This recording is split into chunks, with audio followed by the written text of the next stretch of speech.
नमस्कार दोस्तों, स्वागत है आपका हमारे यूट्यूब चैनल एग्जाम गुरु में। दोस्तों, सबसे पहले आपको बहुत बहुत बधाई कि रेलवे ने सबसे पहला नोटिफिकेशन जारी कर दिया है और एएलपी असिस्टेंट लोको पायलट का नोटिफिकेशन जारी कर दिया है।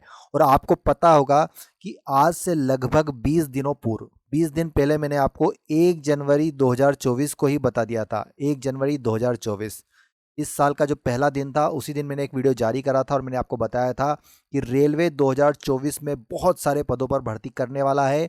और मैंने आपको यह भी बताया था कि जिसके अंतर्गत NTPC, group D, ALP, RPF और जूनियर इंजीनियर, ये टॉप 5 पद हैं जिन पर सभी पर रिक्रूटमेंट रेलवे करने वाला है। और हमने आपको बोला था कि वन बाय वन सभी के नोटिफिकेशन आएंगे और सबसे फर्स्ट नंबर पर नोटिफिकेशन जारी कर दिया है रेलवे ने एएलपी का, असिस्टेंट लोको पायलट का। और हमने उस वीडियो में यह भी बताया था कि कितने कितने पदों पर भर्तियां होनी है, लेकिन थोड़ा सा हमारा जो हमने जो अनुमान लगाया था कि एएलपी में कितने पद आने वाले हैं, उससे थोड़े से कम पद आए हैं। लेकिन हमने आपको बताया था कि नोटिफिकेशन जरूर आएगा और सबसे पहले हमने यही बताया था कि एएलपी का नोटिफिकेशन आएगा। हमने आपको पहले ही क्लियर कर दिया था। पूरा वीडियो शुरू से आखिर तक जरूर देखिएगा, बहुत ही इंपॉर्टेंट जानकारी लेकर आया हूँ आज मैं आपके लिए कि एनटीपीसी और ग्रुप डी का नोटिफिकेशन अब कब आएगा। चूंकि रेलवे ने एएलपी का नोटिफिकेशन जारी कर दिया, इसलिए अब बहुत ज़्यादा उम्मीदें रेलवे से हो गई है कि एनटीपीसी और ग्रुप डी का नोटिफिकेशन कब आएगा। हम पूरी चीज़ों को डिस्कस करेंगे, हम फाइंड आउट करने की कोशिश करेंगे कि कब तक जारी किया जा सकता है रेलवे के द्वारा एनटीपीसी और ग्रुप डी का नोटिफिकेशन। वन बाय वन हम सब चीज़ों को देखेंगे। तो चलिए वीडियो को शुरू करते हैं। और वीडियो शुरू करने से पहले आपसे प्लीज़ रिक्वेस्ट है दोस्तों कि आप कमेंट बॉक्स में ये जरूर बताएं कि आप एनटीपीसी की तैयारी कर रहे हैं या फिर ग्रुप डी या फिर दोनों, जिस भी एग्जाम की तैयारी कर रहे हैं कमेंट बॉक्स में जरूर लिखें। साथ साथ मैं आपको एक और चीज़ बता देता हूँ कि जो बच्चों ने एएलपी का फॉर्म भर दिया है या फिर भरने वाले हैं, अब उनको तैयारी कैसे करनी है, हम उन चीज़ों पे भी बात करने वाले हैं। और साथ में आपको ये भी बताने वाले हैं कि एएलपी के लिए हम एक बहुत ही इंपॉर्टेंट सीरीज चालू करने वाले हैं, उसकी भी जानकारी आपको इस वीडियो के अंतर्गत देंगे। तो ये सारी जानकारियाँ इस वीडियो में आपको मिलने वाली है। वीडियो शुरू से आखिर तक पूरा जरूर देखिएगा। छोटा सा वीडियो है लेकिन ये बहुत ही इंपॉर्टेंट वीडियो है। और ये मान के चलिए कि 2024 में अब एनटीपीसी और ग्रुप डी का नोटिफिकेशन कभी भी जारी किया जा सकता है। कब जारी किया जा सकता है मैं वीडियो में बताऊंगा, और आपको क्या करना है उसके लिए थोड़ा सा वो भी मैं आपको डिस्कस करूंगा। तो चलिए वीडियो को शुरू करते हैं। सबसे पहले मैं आपको बता दूं कि जो एएलपी का जो नोटिफिकेशन जारी हुआ है दोस्तों, उसके अंतर्गत सिर्फ 6000, आपको पता होगा 5600, मतलब लगभग लगभग 5600 पदों पर भर्तियां हो रही है। सबसे पहली बात, आपने देखा होगा सोशल मीडिया पे एक और चीज मुद्दा उठाया है कि जहां पर रेलवे में 3 लाख पद खाली पड़े। आपको पता होगा दोस्तों, टोटल 3 लाख पद अभी भी रेलवे में खाली पड़े हैं सभी के मिला के। आप जहां पर 3 लाख पद खाली पड़े हैं वहां पर आप पहली बात तो रिक्रूटमेंट कर नहीं रहे हैं, और दूसरी बात अगर रिक्रूटमेंट कर रहे हैं तो आप सिर्फ 5500 6000 पदों पर भर्तियां निकाल रहे हैं। हमने 1 जनवरी को बताया था कि एएलपी के अंतर्गत लगभग लगभग 30 से 40 हजार पद आ सकते हैं। क्यों आ सकते हैं? क्योंकि इतने पद खाली है।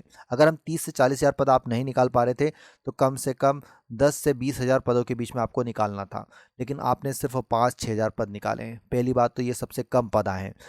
अब यहाँ पर आपने पद निकाल दिए हैं, यहाँ पर बच्चे फॉर्म भी फिलअप करना चालू कर दिए हैं, तो अब ये बहुत कम संभावना रह जाती है कि देखिए रेलवे में एक रूल होता है कि आप अपना जोन है वो चेंज नहीं कर सकते। आप जिस भी जोन से, कमेंट बॉक्स में जरूर बताइए कि आपने किस जोन से फॉर्म डाला है या फिर डालने वाले हैं एएलपी का। साथ साथ आप एनटीपीसी और ग्रुप डी की तैयारी किस जोन से करते हैं, अपने आरआरबी जोन का नाम जरूर लिखें और एग्जाम का नाम। तो पहली चीज़ तो ये हो गई कि इन्होंने कम पद निकाले हैं। ठीक है, कोई दिक्कत नहीं, कम पद निकाले। हम बात करने वाले हैं आज कि नोटिफिकेशन आप अब अगले नोटिफिकेशन कब निकालेंगे। देखिए, अभी भी रेलवे के सामने कितने नोटिफिकेशन जारी कर सकता है रेलवे, तो मैं आपको बता दूं कि सबसे पहला, सबसे महत्वपूर्ण, सबसे टॉप और सबसे पॉपुलर कैटेगरी वो है एनटीपीसी। दूसरा जो नोटिफिकेशन आ सकता है दोस्तों वो है ग्रुप डी का। एक और बहुत ही पॉपुलर है आरपीएफ और एक जूनियर इंजीनियर।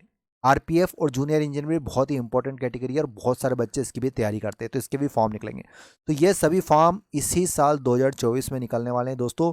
कब निकलने वाले हैं? तो हमने पिछले वीडियो में जो हमने 1 जनवरी को बनाया था, उस वीडियो में हमने आशा करी थी कि आपको पता होगा कि लोकसभा चुनाव इस साल 2024 में अप्रैल और मई में होंगे। अप्रैल और मई, अगर लोकसभा चुनाव अप्रैल और मई में होंगे तो ये मान के चलिए कि आचार संहिता आपकी मार्च में लग जाएगी। हम मान के चल रहे हैं मार्च, और मार्च में भी अगर देखा जाए तो 15 मार्च के आसपास, प्लस माइनस हो सकता है 2-4 दिन, लेकिन 15 मार्च के आसपास लोकसभा की आचार संहिता लग सकती है। अगर उस चीज़ को हम ध्यान में रख के चले तो ये मान के चलिए कि पहली बात तो तय हो गया है कि 15 मार्च के पहले पहले ही नोटिफिकेशन इनको जारी करने पड़ेंगे। एनटीपीसी ग्रुप डी या फिर आरपीएफ या फिर जूनियर इंजीनियर, जितने भी ये रिक्रूटमेंट करवाने वाले हैं उनके नोटिफिकेशन इस डेट के पहले ही जारी करने पड़ेंगे। दूसरी चीज़ हम आपको यहाँ पे बता देते हैं कि अगर 15 मार्च हमने डेट मानी है, ध्यान से देखिएगा दोस्तों, 15 मार्च और आज हो गई है 22 जनवरी, ठीक है ना। तो कितना समय बचा है सबसे पहले ये देखिए, तो लगभग लगभग 2 महीने का समय बचा है। 2 महीने के अंतर्गत इनको नोटिफिकेशन जारी करना होगा। वो अलग बात होती है कि आप नोटिफिकेशन जारी कर दीजिए, आचार संहिता लग जाती है, फिर उस पर कोई प्रभाव नहीं पड़ता है रिक्रूटमेंट प्रोसेस का। तो ये एक बहुत ही इंपॉर्टेंट बात है कि 60 दिनों के अंतर्गत हो सकता है कि आपको एनटीपीसी और ग्रुप डी का नोटिफिकेशन देखने को मिल जाए। साथ साथ अगर इनका नहीं आएगा तो आर जूनियर इंजीनियर का तो जरूर आ जाएगा। जूनियर इंजीनियर का हो सकता है सबसे पहले नोटिफिकेशन आए। मैं आपको बता दूं कि जूनियर इंजीनियर भी एक रेलवे में बहुत ही इंपॉर्टेंट पोस्ट होती है और जितने भी इंजीनियरिंग लेवल के काम होते हैं वो इन्हीं पोस्ट के लोग करते हैं। आपने देखा होगा कि जितने भी सिग्नल्स की बात होती है या फिर जितने भी जूनियर इंजीनियर के अंतर्गत कंप्यूटर साइंस के भी बहुत सारे बच्चे फॉर्म भरते हैं, तो ये सारे पद जो होते हैं दोस्तों जूनियर इंजीनियर के अंतर्गत आते हैं। अगर बात की जाए एनटीपीसी, तो ये नॉन टेक्निकल पॉपुलर कैटेगरी होती है, ठीक है ना, सबसे पॉपुलर कैटेगरी होती है। इसमें किस तरह की पोस्ट होती है तो मैं आपको बहुत बार बता चुका हूँ दोस्तों। इसमें आपका स्टेशन मास्टर के पद होते हैं, साथ साथ आपके गुड्स गार्ड होते हैं जिसको ट्रेन मैनेजर भी बोलते हैं। इसके अलावा जितने भी क्लरिकल लेवल के पोस्ट होते हैं, चाहे वो टिकट कलेक्टर हो या फिर अन्य जितने भी आप क्लरिकल काम करेंगे, वो इस कैटेगरी के अंतर्गत आते हैं और ये भी बहुत पॉपुलर कैटेगरी होती है, ठीक है ना। ऑफिस जॉब इसमें बहुत ज़्यादा माना जाता है। अगर ऑफिशियल ऑफिस जॉब करना है तो इसमें आती है। बस एक गुड्स गार्ड रहता है जिसकी फील्ड की जॉब होती है। और इसके अलावा एक ग्रुप डी, ये भी बहुत पॉपुलर है। इसमें जितने भी फोर्थ क्लास लेवल के जो जॉब्स रहते हैं वो सारे आते हैं। आपने देखा होगा ट्रैकमैन, गैंगमैन, गेटमैन, ये जितने भी पोस्ट होती है वो ग्रुप डी कैटेगरी के अंतर्गत होते हैं। तो इसके पहले भी आपको पता होगा दोस्तों कि जो एनटीपीसी का रिक्रूटमेंट इसके पहले 2019 में आया था, आपको याद होगा 2019, और वो भी शायद मेरे ख्याल से फरवरी मार्च के लगभग ही आया था 2019 में। तो उस समय से अभी तक 5 साल हो गए हैं रेलवे एनटीपीसी के नोटिफिकेशन को। 5 साल में इन्होंने एक बार भी रिक्रूटमेंट नहीं करा है। लास्ट टाइम 2019 में हुआ था। और अब उन जिन बच्चों का 2019 में जिन्होंने जो नोटिफिकेशन आया था, जिन्होंने एग्ज़ाम दी थी, अभी तक भी कुछ बच्चों का फाइनल ज्वाइनिंग लेटर नहीं मिल पाया। कुछ को मिल गया है, जैसे कि कुछ कुछ कैटेगरी में हो गया है, लेकिन कुछ कुछ कैटेगरी में अभी भी वेटिंग क्लियर हो रही है। तो 5 साल में भी ये रिक्रूटमेंट को कंप्लीट नहीं करा पाए। बात की जाए ग्रुप डी की, देखिए जो 2019 में एनटीपीसी का जो नोटिफिकेशन आया था उसमें लगभग लगभग 36,000 पदों पर भर्तियां आई थी, एनटीपीसी के अंतर्गत बता रहा हूँ मैं आपको। लेकिन वो कोरोना आने के कारण बहुत ज़्यादा डिले हुई थी वैकेंसीज, इसलिए वो 5 साल तक खिंच गया। इनका कहना ये है, अगर रेलवे से पूछा जाता है इस मुद्दे पर तो वो कहते हैं कि नहीं, कोरोना में एग्ज़ाम नहीं हो रही थी इसलिए हमने नहीं कंडक्ट करवाया, इसलिए 5 साल में ये इनका रिक्रूटमेंट प्रोसेस कंप्लीट हुआ है। ठीक है, कोई दिक्कत नहीं है, एक अलग मुद्दा है। ग्रुप डी का भी इसके पहले आपको पता है, ग्रुप डी का भी बहुत बार नोटिफिकेशन आ गया है इसके बाद, और 1 लाख पदों तक इसमें ग्रुप डी में भर्तियां की जा चुकी है। इतनी भर्तियां होने के बाद भी आज भी रेलवे में 3 लाख पद खाली पड़े हैं। ये सिर्फ मैं ओवरऑल बता रहा हूँ आपको, रेलवे के अंतर्गत सभी जोन्स के मिला के कितने 3 लाख पद खाली पड़े हैं। अब इन 3 लाख पदों को भरना है रेलवे को, तो ये मान के चलिए कि इस बार लोकसभा चुनाव के पहले पहले इनको बहुत ज़्यादा हायर मतलब मास लेवल पर नोटिफिकेशन निकालने पड़ेंगे और एग्ज़ाम्स कंडक्ट करवानी पड़ेगी। अभी एएलपी का नोटिफिकेशन निकाला है इन्होंने 6,000 पदों पर, उसमें उसके साथ साथ इनको 4 अन्य पद जैसे कि एनटीपीसी ग्रुप डी, आरपीएफ और जूनियर इंजीनियर का भी नोटिफिकेशन बहुत जल्दी जारी करना पड़ेगा अगर इनको पूरी तरह से रिक्रूटमेंट करना है।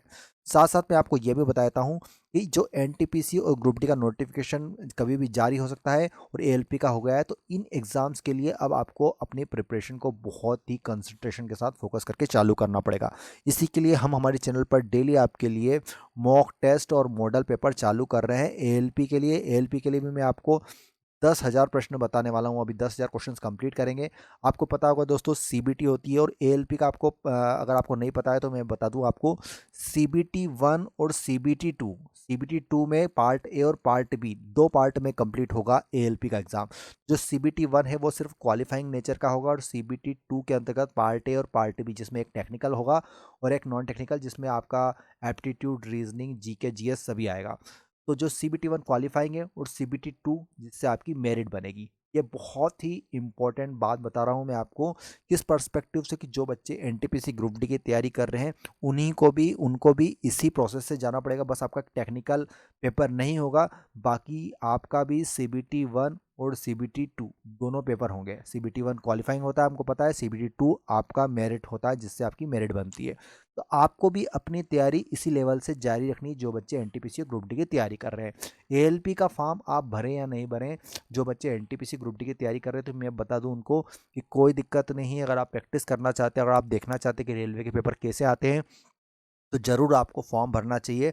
देखिए, अगर आपका सिलेक्शन नहीं भी होता है किसी केस में, तो आप ये मान के चलिए कि 500, अगर आपके 500 रुपये लग रहे हैं, तो 400 रुपये तो वैसे ही रिफंड हो जाएंगे, ठीक है ना। आपको एक अनुभव मिलेगा। आपको हो सकता है कि 3 महीने बाद नोटिफिकेशन आ जाए एनटीपीसी का, और उस समय आपको पहली बारी मौका देने को मिले एग्ज़ाम देने का, तो उस समय आपको लगेगा कि किस तरह के क्वेश्चन आते हैं। तो आप अभी से अपनी प्रैक्टिस को जारी रखिए, फॉर्म भरने की फॉर्म भरिए, जरूर भरिए। मैं तो बिल्कुल कहता हूँ कि आप फॉर्म भरिए और एग्ज़ाम भी दीजिए एएलपी का, जिससे आपका अनुभव होगा कि किस तरह के पेपर सीबीटी 1 में रेलवे के द्वारा पूछे जाते हैं। तो ये बहुत ही महत्वपूर्ण है। अब हम मुख्य मुद्दे पर आते हैं कि कब तक जारी किया सकता है एनटीपीसी और ग्रुप डी का नोटिफिकेशन। तो मैंने आपको 1 जनवरी को ही बता दिया था पहले ही कि 15 से 20 दिन में आपको पहला नोटिफिकेशन देखने को मिलेगा, और बिल्कुल आपको आपको 15 से 20 दिन के अंतर्गत ही एएलपी का नोटिफिकेशन देखने को मिल गया। अगर आपने नहीं देखा है वाला वीडियो, तो प्लीज़ देख लीजिएगा। मैंने 1 जनवरी 2024 को जारी किया था वो वीडियो। हो सकेगा तो मैं यहाँ पर ऊपर आई के बटन पर भी उस वीडियो का लिंक जोड़ दूंगा।